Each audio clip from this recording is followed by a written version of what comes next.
ಯಾರು ಅದು ಪ್ರಶ್ನೆ ಕೇಳಿದ್ದು? ಬನ್ನಿ, ಅದು ಬನ್ನಿ ಬನ್ನಿ. ಏ ಇಲ್ಲ ಬಣ್ಣ, ನೀನು ಹೆಂಗೆ ಕೇಳಿದ್ರೆ ಹಂಗೆ ಕೇಳ ಬಣ್ಣ. ಅಲ್ಲ, ಅವ್ರು ಹೆಂಗೆ ಕೇಳಿದ್ರೆ ಹಂಗೆ ಕೇಳಿದ್ರು. ಬನ್ನಿ. ಇಲ್ಲ ಇಲ್ಲ, ಅವ್ರು ತುಂಬ ಒಳ್ಳೆ ಕ್ವಶನ್ ಕೇಳಿದವರು. ಬನ್ನಿ ಇಲ್ಲಿ, ನೀವೇ ಕೇಳಿದ್ದು ಬಣ್ಣ. ಸುಮ್ಮನೆ ಹಿಂಗೆ ಕೂತಿದೆ. ತುಂಬ ಒಂದು ಇಂಟ್ರೆಸ್ಟಿಂಗ್ ಕ್ವಶನ್ ಕೇಳಿದ್ರು. ಎಲ್ಲಿ ನೋಡಿದ್ರು ಕ್ರಿಕೆಟ್ ಆಡ್ತಾ ಇರ್ತವೆ, ಏನು ಮಾಡ್ತಾವೆ ಇವು, ಏನಾಗುತ್ತೆ ಈ ಕ್ರಿಕೆಟಲ್ಲಿ, ಎಲ್ಲ ನೋಡಿದ್ರು ಕ್ರಿಕೆಟ್ ಆಡ್ತಾವೆ ಯಾಕೆ ಅಂತ ಒಂದು ಇಂಪಾರ್ಟೆಂಟ್ ಕ್ವಶನ್ ಕೇಳಿದ್ರು ನನಗೆ. ನಿಮ್ಗೆ ಏನು ಅನ್ಸುತ್ತೆ, ಏನಕ್ಕೆ ಕ್ರಿಕೆಟ್ ಆಡ್ತಾರೆ? ಅಲ್ಲ, ನಮ್ಗೆ ಅದು ಗೊತ್ತಾಗ್ತಲ್ಲ. ಇಡೀ ದೇಶ ಅದು ಪ್ರಾಫಿಟ್ ಏನಕ್ಕೆ? ಈಗ ನೀವು ಹೇಳಿ, ನಿಮ್ಗೆ ಸಂಬಳ ಎಲ್ಲಿ ಬರುತ್ತೆ, ಏನು ಯಾವ ಕಡೆಯಿಂದ, ಏನು ಗೌರ್ಮೆಂಟ್ ಕಡೆಯಿಂದ ಕೊಡುತ್ತಾ, ಇಲ್ಲ ಮ್ಯಾಚ್ ಕಡೆಯಿಂದ ಕಲೆಕ್ಷನ್ ಆಗುತ್ತಾ? ಅದಕ್ಕೆ ಎಷ್ಟು ಕೋಟಿ ಜನ ಇಲ್ಲಿ ಎಲ್ಲ ಕಡೆಗೂ ಬರೀ ಮ್ಯಾಚೆ. ಅದ್ರಲ್ಲಿ ಏನು ಉಪಯೋಗ ಅಂತ ನಾವು ಐಡಿಯಾ ಅಷ್ಟೇ. ನಿಮ್ಮದು ಅದೇ ಕ್ವಶನ್ ಆಯ್ತಾ? ಸೊ ಅದಕ್ಕೆ ಅಂತಲೇ ಈ ವಿಡಿಯೋ ಸೀರೀಸ್ನ ಮಾಡ್ತಿರೋದು, ನಿಮ್ಮಂಥವ್ರಿಗೂ ಅರ್ಥ ಆಗಬೇಕು ಅಂತ. ಯೂಶ್ವಲಿ ಏನಾಗುತ್ತೆ ಅಂದರೆ, ಒಂದು ಈಗ ನಿಮಗೆ ಡಾಕ್ಟ್ರು ಇಂಜಿನಿಯರ್ ಆದರೆ ಹೆಂಗೆ ನಿಮಗೆ ದುಡ್ಡು ಸಂಪಾದನೆ ಮಾಡ್ತೀರೋ, ಅದೇ ಥರ ಇದು ಕೂಡ ಪ್ರೊಫೆಷನು. ಅಂದರೆ ನೀವು ಕೊಡುವಂಥ ಸರ್ವೀಸ್ಗೆ, ನೀವು ಕೊಡುವಂಥ ಎಫರ್ಟ್ಗೆ ಒಂದು ಕಾಂಪಿಟೇಷನಲ್ಲಿ ನಿಮಗೆ ಇದು ಕೊಡ್ತಾರೆ, ಏನೋ ದುಡ್ಡು ಕೊಡ್ತಾರೆ. ಸೊ ಕ್ರಿಕೆಟಲ್ಲಿ ಹೆಂಗಾಗುತ್ತೆ ಅಂದರೆ, ಒಂದು ಸ್ಟೇಟ್ ಲೆವೆಲ್, ಕರ್ನಾಟಕ ಒಂದು ಸ್ಟೇಟ್ ಅಲ್ವಾ, ಅದೇ ಥರ ಬೇರೆ ಬೇರೆ ಸ್ಟೇಟ್ ಇದೆಯಲ್ಲ. ಸೊ ಅಲ್ಲಿ ಬೇರೆ ಬೇರೆ ಸ್ಟೇಟ್ ಏನಿದೆ ಎಲ್ಲ ಸೇರಿ ಒಂದು ದೊಡ್ಡ ಟೂರ್ನಮೆಂಟ್ ನಡೆಯುತ್ತೆ, ಅದು ಸ್ಟೇಟ್ ಲೆವೆಲ್ ಅದು. ಸೊ ಅಲ್ಲಿ ಒಂದು ಸಿಂಪಲಾಗಿ ಎಕ್ಸಾಂಪಲ್ ಕೊಡಬೇಕು ಅಂದರೆ, ಒಂದು 6 ತಿಂಗಳು ಸೀಸನ್ ಅದು. ಸೊ 6 ತಿಂಗಳಲ್ಲಿ ಒಂದು ನಡೆಯೋಂಥದ್ದು ಸೀಸನು.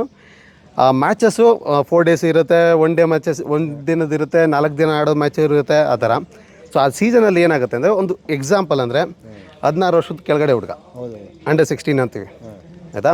ಸೊ 16 ವರ್ಷದ ಹುಡುಗ ಅಲ್ಲಿ ಆಡ್ತಿದ್ದಾನೆ ಅಂದರೆ, ಆ ಲೆವೆಲ್ಗೆ ಆಡ್ತಿದ್ದಾನೆ ಅಂದರೆ, ಸೊ ಅವನಿಗೆ ಮಿನಿಮಮ್ಮು 3.5 ಲಕ್ಷದವರೆಗೂ ದುಡ್ಡು ಬರುತ್ತೆ ಹುಡುಗರಿಗೆ. ಅವನು ಎಷ್ಟೇ ಏಜ್ ಎಷ್ಟು? 16 ವರ್ಷದ ಕೆಳಗಡೆ ಇರೋನು. ಅರ್ಥ ಆಯ್ತಲ್ವಾ? ಸೊ ಅದು ಹಂಗೆ.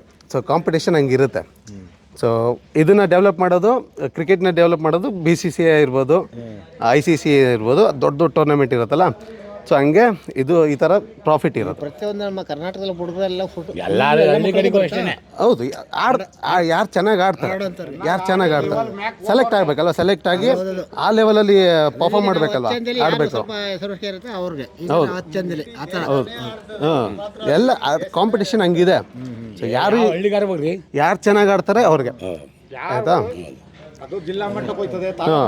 ಅದು ಸ್ಟೇಟ್ ಲೆವೆಲ್ ಆದರೆ, ಇಂಡಿಯಾ ಲೆವೆಲಲ್ಲಿ ಒಂದು ಏನು ಒಂದು ಇಂಡಿಯಾ ಟೀಮ್ ಸೆಲೆಕ್ಟ್ ಆದರು ಅಂದ್ಕೊಳ್ಳಿ.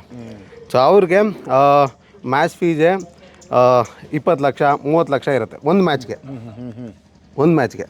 ಅದು ಬಿಟ್ಟು ಅದು ಅಷ್ಟೊತ್ತಿಗೆ ಫೇಮಸ್ ಆಗಿರ್ತಾರೆ. ಅದು ಬಿಟ್ಟು ಆ್ಯಡಿಂಗ್ಸು ಆ್ಯಡ್ ಏನು ಮಾಡ್ತಾರೆ, ಮತ್ತು ಅವ್ರದ್ದು ಇನ್ವೆಸ್ಟ್ಮೆಂಟ್ಸ್ ಎಲ್ಲ ಇರುತ್ತೆ, ಏನು ಸಂಪಾದನೆ ಮಾಡಿರ್ತಾರೆ ಅದನ್ನೆಲ್ಲ ಇನ್ವೆಸ್ಟ್ ಮಾಡಿಕೊಂಡು ಆ ಥರ ಫ್ಯೂಚರ್ ಇರೋದು. ಸೊ ಅದು ಒಂದು ದುಡ್ಡಿನ ವಿಷಯಕ್ಕೆ ಬಂದರೆ. ಸೊ ನಿಮ್ಗೆ ಏನು ಅನ್ಸುತ್ತೆ, ನಿಮ್ಮ ಊರಲ್ಲಿ ನಮ್ಮ ಇಷ್ಟಕ್ಕೆ ನಿಮಗೆಲ್ಲ ಉಪಯೋಗ ಏನು ಸಿಗ್ತದೆ ಅಂದರೆ, ದುಡ್ಡು ಯಾರು ಕೊಡ್ತಾರೆ? ನೀವು ಸಂಬಳನ ಹೆಸರು ಯಾರು? ಸಂಬಳ ಅಂದರೆ ಈಗ ಒಂದು ಸಂಸ್ಥೆ ಅಂದರೆ ಪ್ರಪಂಚದೆಲ್ಲ ಒಂದು ಹ್ಯಾಂಡ್ಲ್ ಮಾಡೋಂಥದ್ದು ಕ್ರಿಕೆಟ್ನ ICC ಅಂತಾರೆ.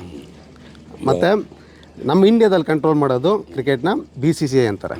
ಇದೊಂದು ಸಂಸ್ಥೆಗಳಿಗೆ ಆ್ಯಡಿಂಗ್ ಆಗಲಿ, ಅವ್ರಿಗೆ ಬೇರೆ ಥರನೇ ದುಡ್ಡು ಬರುತ್ತೆ, ಅದನ್ನು ಇಲ್ಲಿ ಡಿವೈಡ್ ಮಾಡ್ತಾರೆ, ಆಯಿತಾ? ಸೊ ಹಂಗಾಗುತ್ತೆ. ಸೊ ಅವ್ರೇನು ಮಾಡ್ತಾರೆ, ನಮ್ಮ ಸ್ಟೇಟ್ ಲೆವೆಲ್ಗೆ ಬಂದರೆ ನಮ್ಮದು KSE ಅಂತ ಇರುತ್ತೆ, BCCI ಕೆಳಗಡೆ ಇರೋವಂಥದ್ದು KSE. ಸೊ KSE ಅವ್ರದ್ದು ಏನಿದೆ, ಇಲ್ಲಿ ಇದು ಏನು ಝೋನ್ ಮ್ಯಾಚ್ ಆಡ್ತಾರೆ, ಈ ಗ್ರೌಂಡ್ಗಳಾಗಲಿ ಅವೆಲ್ಲ ಸ್ಪೆಷಲಿಟೀಸ್ ಕೊಡ್ತಾರೆ. ಸೊ ಕ್ರಿಕೆಟರ್ಸ್ ಹಂಗೆ ಮೇಲೆ ಬರೋದು. ಸೊ ಆ ಥರ ಇಂಪ್ರೂವ್ ಆಗ್ತಾ ಒಂದೊಂದು ಮ್ಯಾಚಸ್ ಆಡ್ತಾ ಮುಂದೆ ಬೆಳೀತಾರೆ. ಅದರಲ್ಲಿ ಈಗ ಮತ್ತು ನಾವು ಈಗ ಬೇರೆ ನಾವೆಲ್ಲ ಹುಡುಗರು ಒಂದು ಕಟ್ಕೊಂತಾರೆ, ಅವ್ರು ಗೆಲ್ತಾರೆ ಇವ್ರು ಗೆಲ್ತಾರೆ ಅಂತ ಲಕ್ಷಾನು ರೂಪಾಯಿ, ಅದೆಲ್ಲ ಗೌರ್ಮೆಂಟ್ಗೆ ಹೋಗುತ್ತೆ. ಇಲ್ಲ, ಅದು ಬೇರೆ ಥರದ ಕ್ರಿಕೆಟ್, ಅದು ಬೆಟ್ಟಿಂಗ್ ಕ್ರಿಕೆಟ್ ಆಡ್ತಾರೆ ಅವರು. ಸೊ ಅದಕ್ಕೂ ಇದಕ್ಕೂ ಸಂಬಂಧನೇ ಇಲ್ಲ. ಇವ್ರು ಗೆಲ್ಬೇಕು, ಅವ್ರು ಗೆಲ್ತಾರೆ, ನಾನು ಇಲ್ಲ ಬೆಟ್ ಕಟ್ಟಿ ಅಂತ 6 ಲಕ್ಷ ಕಳ್ಕೊಳ್ತೀರಾ, ಅದಂತೂ ವರ್ಸ್ಟ್ ಅದು, ಆಯಿತಾ? ಸೊ ಇಲ್ಲಿ ಒಂದು ವಿಷಯ ಹೇಳ್ತೀನಿ ನಿಮಗೆ. ಕ್ರಿಕೆಟ್ನ ಯಾರು ಪ್ರಾಕ್ಟೀಸ್ ಮಾಡಿ ಕ್ರಿಕೆಟ್ ಕಲಿತು ಆಡ್ತಾರಲ್ಲ, ಆಯಿತಾ, ಅಥವಾ ಮನೆ ಹತ್ರ ಏನು ಕ್ರಿಕೆಟ್ ಆಡ್ತಾರಲ್ಲ ಹುಡುಗರೆಲ್ಲ ಸೇರಿಕೊಂಡು, ಅದರಿಂದ ಯಾರೂ ಕೆಟ್ಟಿಲ್ಲ, ಆಯಿತಾ? ಈ ಬೆಟ್ಟಿಂಗ್ ಆಡಿ ತುಂಬ ಜನ ಕೆಟ್ಟಿದ್ದಾರೆ, ಬಾಲ್ ಬ್ಯಾಟ್ ಆಡಿ ಯಾರು ಕೆಟ್ಟಿಲ್ಲ. ಕೆಲವು ಸ್ವಲ್ಪ ನನಗೆ ತಿಳುವಳಿಕೆ ಆಯಿತು, ಕೆಲವರು 16 ಲಕ್ಷ ಕಳ್ಕೊಂಡಿದ್ದಾರೆ. ನಮಗೆ ವಿಷಯ ಗೊತ್ತಾಗಿದೆ. ಅದೇ ತುಂಬ ಕೆಟ್ಟದ್ದು ಆಯ್ತಾ. ಈ ಬೆಟ್ಟಿಂಗ್ ಅನ್ನೋದು ಅಷ್ಟೊಂದು ಕೆಟ್ಟದಾಗಿದೆ, ಎಲ್ಲ ಕಡೆ ಹಂಗೆ ಜಾಸ್ತಿ ಇದೆ. ಅದು ಏನು ಮಾಡೋಕ್ಕಾಗಲ್ಲ, ಕೆಲವೊಂದು ಕಂಟ್ರೋಲಲ್ಲಿ ಇರಲ್ಲ. ಲಾಟ್ರಿ ಹೊಡೆದು ಜುಜು ಕಟ್ಟೋದು. ಹೌದು. ಸೊ ಬೇರೆ ಇನ್ನೇನಾದ್ರು ಕ್ವಶನ್ ಇದೆ ಅದ್ರ ಬಗ್ಗೆ? ನಾವು ಸ್ಕೂಲು ಕಾಲೇಜೆಲ್ಲ ಬಿಟ್ಟು ಸಂಬಳ ಕೊಡ್ಬೇಕಾ? ಸ್ಕೂಲು ಕಾಲೇಜೆಲ್ಲ ಮಕ್ಕಳನ್ನೆಲ್ಲ ಕರ್ಕೊಂಡು ಡೈಲಿ ಇಡೀ ದೇಶನೇ ಆಡಿಸ್ತಾರಲ್ಲ. ಬರೋರಿಗೆ 10,000 ಜನ ಬರ್ತಾರೆ. ಈಗ ನಿಮ್ಮ ಹತ್ರ ನೀವೇ ಎಡ್ಡು 10,000 ಜನ ನಿಮ್ಮ ಸಂಬಳಗಳು ಅವ್ರಿಗೆ ಎಲ್ಲಿ ಒದಗಿಸ್ತಾರೆ ಅಂತ ನಾವು ಆನ್ಸರ್ಗಳು ಇಲ್ಲ, ನಿಮ್ಮಂಥವ್ರಿಗೆ ಅಂತಾನೆ ವಿಡಿಯೋ ಸೀರೀಸ್ ಮಾಡ್ತಿರೋದು. ಇಷ್ಟೊತ್ತಿಗೆ ನಿಮ್ಮ ಮಕ್ಕಳನ್ನು ಹಾಕಿರ್ತಿದ್ರೆ ನಾವು ಗೊತ್ತಿದ್ರೆ. ಸೊ ಅದು ಹಂಗೇನೆ ಹೆಣ್ಮಕ್ಳು ಕೂಡ ಕ್ರಿಕೆಟ್ ಹೌದು. ಬರೀ ಹೆಣ್ಮಕ್ಳು ಜಾಸ್ತಿ ಇಲ್ಲಿ ಆಯ್ತಾ. ಕಾಲಿಲ್ದವ್ರು ಕ್ರಿಕೆಟ್ ಆಡ್ತಾರೆ, ಕೈ ಇಲ್ದವ್ರು ಹೌದು. ಹಂಗಿರುತ್ತೆ ಒಂದು ಸ್ಪೋರ್ಟ್ಸ್ ಅಂದರೆ, ಹಂಗಿರುತ್ತೆ ಆಯ್ತಾ. ಕಣ್ ಕಾಣ್ದೇ ಇರೋರು ಕ್ರಿಕೆಟ್ ಆಡ್ತಾರೆ, ಅವ್ರದ್ದು ಇಂಡಿಯಾ ಟೀಮ್ ಐತೆ ಆಯ್ತಾ. ಆ ಥರ ಒಂದು ಸ್ಪೋರ್ಟು ಒಂದು ಬೇರೆ ಪ್ರೊಫೆಷನ್ ಥರನೇ. ಇವಾಗ ಮೊದಲು ಥರ ಬರೀ ಆಟ ಅಲ್ಲ, ಒಂದು ಪ್ರೊಫೆಷನ್. ಸೊ ಪ್ರೊಫೆಷನ್ ಅಂದರೆ ಸಂಪಾದನೆ ಇರುತ್ತೆ. ತಿಳ್ಕೊಂಡಂಗಾಯ್ತು ನಮಗೂ. ಯಾಕೆಂದರೆ ಯಾವುದೋ ಸ್ವಲ್ಪ ಮಾಹಿತಿ ನಮ್ಗೆ ಗೊತ್ತಾಗ್ತಾರೆ. ನಾವು ದಾಟ್ತಾನೆ ಕೂತ್ಕೊಂಡು ಏನಕ್ಕಪ್ಪ ಹಿಂಗೆ ಬರ್ತಾರೆ, ಏನಕ್ಕೆ ಆಡ್ತಾರಪ್ಪ ಅವರು, ಪಾಪ ಅವ್ರಿಗೆ ಏನು ಉಪಯೋಗ, ಈ ಮಕ್ಕಳ ಮೇಲೆ ಸ್ಕೂಲು ಕಾಲೇಜ್ ಬಿಟ್ಟು ಕರ್ಕೊಂಬರ್ತಾರಲ್ಲ ಏನು ಅಂತ ನಾವು ದಾಟ್ತಾಂದ್ರೆ ಮಾತಾಡ್ತಾರೆ. ಈಗ ತಿಳುವಳಿಕೆ ಆದ್ಮೇಲೆ ತಿಳುವಳಿಕೆ ಸ್ವಲ್ಪ ಗೊತ್ತಾಗ್ತದೆ. ಹಂಗೇನೆ ಆ ವಿಡಿಯೋ ಸೀರೀಸಲ್ಲಿ ನಿಮಗೂ ಅರ್ಥ ಆಗೋ ಥರ, ಅಂದರೆ ಕ್ರಿಕೆಟ್ ಯಾವ್ಯಾವ ಥರ ಇದೆ, ಕ್ರಿಕೆಟಲ್ಲಿ ಮುಂದೆ ಹೇಗೆ ಹೋಗಬೇಕು, ಫಸ್ಟು ಕ್ರಿಕೆಟ್ ಕೋಚಿಂಗಲ್ಲಿ ಹೋಗಿ ಯಾವ ಥರ ಕಲಿಬೇಕು. ಸೊ ಆ ಥರ ನೆಕ್ಸ್ಟ್ ಸ್ಟೆಪ್ ಏನು, ಕ್ರಿಕೆಟ್ ಏನೋ ಕಲ್ತ್ವಿ, ಮುಂದೆ ಏನು ಮಾಡಬೇಕು, ಆ ಥರ. ನಮ್ದು ಹೊರಟು ಕೆಲಸ ಇದು ಹೆಂಗ್ ಬೇಕಾದ್ರೆ ಮಾಡ್ಬೋದು, ಅದು ಹಂಗಲ್ಲ. ಅದಕ್ಕೆಲ್ಲ ನ್ಯಾಕು ಕರೆಕ್ಟಾಗಿ ಕಲಿಬೇಕು. ಏನು ಮಾಡೋದನ್ನ ಕರೆಕ್ಟಾಗಿ ಮಾಡಿದ್ರೇ ಪರ್ಫಾರ್ಮೆನ್ಸ್ ಮಾಡೋದು. ಸೊ ಪ್ರೆಷರು ಹಂಗೆ ಇರುತ್ತೆ, ಅಷ್ಟು ಈಸಿ ಅಲ್ಲ. ಕಾಲಕ್ಕೆಲ್ಲ ಮುರಿದು ಎಲ್ಲ ಮಾಡ್ಬೇಕಲ್ಲಪ್ಪ. ಅಲ್ಲ ಎಸ್ಬೇಕಾದ್ರೆ ಬಾಲ್ ಎಸ್ಬೇಕಾದ್ರೆ ರಟ್ಟೆ ಭಾಳ ಕಷ್ಟನೇ. ಕೈಗಳು ತುಂಬ ನೋವು ಮಕ್ಕಳಿಗೆ, ಚಿಕ್ಕ ಮಕ್ಕಳಿಗೆ ಬೇರೆ ಇದೆ. ಕಾಂಪಿಟೇಷನ್ ಅಂದರೆ ಈಗ ನನಗಿಂತ ನೀವು ಚೆನ್ನಾಗಿ ಆಡ್ತೀರಾ. ಸೊ ನಿಮ್ಮ ಟೀಮ್ ಅವರು ನನ್ನನ್ನು ತಗೋತಾರ, ನಿಮ್ಮನ್ನು ತಗೋತಾರ? ಚೆನ್ನಾಗಿ ಆಡೋದನ್ನ ತಗೋತಾರೆ, ಚೆನ್ನಾಗಿ ಆಡೋದನ್ನ ತಗೋತಾರೆ. ಸೊ ಹಾಂ, ನಿಮಗೆ ಈಗ ಸಿಂಪಲ್ ಅಣ್ಣ.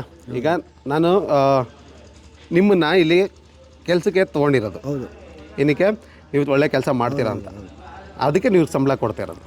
ಸೊ ಹಂಗೇ ಕ್ರಿಕೆಟರ್ಸ್ಗೂ ಸಂಬಳ ಕೊಡ್ತಾರೆ. ನಾವೇನು ಆಡ್ತೀವಿ, ಎಷ್ಟು ಚೆನ್ನಾಗಿ ಆಡ್ತೀವಿ, ಅದನ್ನು ನಮಗೆ ಸಂಬಳ ಕೊಟ್ಟು ತಗೋತಾರೆ. ಕಲಿಬೇಕಾದ ದುಡ್ಡು ಈಗ ಈಗ ಸಿಂಪಲ್ ಅಣ್ಣ. ಈಗ ಸ್ಕೂಲಲ್ಲಿ ನೀನು ಕೆಲಸ ಮಾಡ್ತಾ ಇದೆಯಲ್ವಾ, ಸೊ ಸ್ಕೂಲ್ಗೆ ನೀನು ಅಷ್ಟೆಲ್ಲ ಖರ್ಚು ಮಾಡಿ ಕಲಿತೀಯ. ಮುಂದೆ ಕೆಲಸ ಅಂತ ಬಂದಾಗ ಅದು ಸೆಲೆಕ್ಷನ್ ಅಂತ ಬರೋದು ಆಯಿತಾ. ಸೊ ಕೆಲಸ ಹೆಂಗೆ ಸಿಗುತ್ತೆ, ನನಗೆ ಆಳಕ್ಕೆ ಬರುತ್ತೆ, ಕೆಲಸ ಬರುತ್ತೆ. ಹಂಗೇನೆ ನನಗೆ ಕೆಲಸ ಗೊತ್ತು. ಈಗ ಸೊ ನನಗೆ ಕೆಲಸ ಗೊತ್ತು ಅಂದಮೇಲೆ ಯಾರು ತಗೋತಾರಲ್ವಾ. ಸೊ ಕೆಲಸ ಗೊತ್ತಿರೋರಿಗೆ ಕೆಲಸ ಒಳ್ಳೆ ಕೆಲಸ, ಗಿಡ ಕಟ್ ಮಾಡೋದಲ್ಲಿ ಮತ್ತೊಂದು ಭಾರಿ ಒಳ್ಳೆ ಕಷ್ಟದಾರ ಕರಿತೀರ. ಮಗ ಅವನೇ ಇನ್ನೂ ಆಗಿಲ್ಲ, ಇವಾಗ ಅದಕ್ಕೆ ಟ್ರೈನಿಂಗ್ ಕೊಡು ಅಂತ ಹೇಳ್ತಾ ಇದ್ದೀನಿ, ಅವ್ನಿಗೆ ಕಳಿಸು ಅಂತ. ಕೊಡಲಿ, ಏನಂತ, ಏನು ತಪ್ಪು ಅದರಲ್ಲಿ? ಯಾರ ಮನೇಲಿ ಇಂಡಿಯಾ ಪ್ಲೇಯರ್ ಅವನಂತ ಗೊತ್ತಾಗಲ್ಲ ಅದು ಆಯ್ತಾ. ಸರಿ ಅಣ್ಣ, ಸರಿ ಅಣ್ಣ. ಹಾಂ, ಒಂದು ಚೆನ್ನಾಗಿದ್ರೆ ರೋಲ್ ಆಯ್ತಾ ಇರ್ತದೆ. ಏನು ಹೇಳಿ? ತಲೆ ಒಂದು ಚೆನ್ನಾಗಿದ್ರೆ ಇಂಥದ್ದೇ ನಾವು ಮಾಡಬೇಕು ಅಂದರೆ ಅಂಥದ್ಗೆ ರೋಲ್ ಆಯ್ತಾ ಇರ್ತದೆ. ಅದು ಎಂಥ ಮಾತು ಹೇಳ್ದೆ ಅಣ್ಣ, ಅದನ್ನ ಅರ್ಥ ಮಾಡ್ಕೊಳಕ್ಕೆ ನನಗೆ 20 ವರ್ಷ ಹಿಡೀತು. ಸರಿ ಅಣ್ಣ, ಥ್ಯಾಂಕ್ ಯು.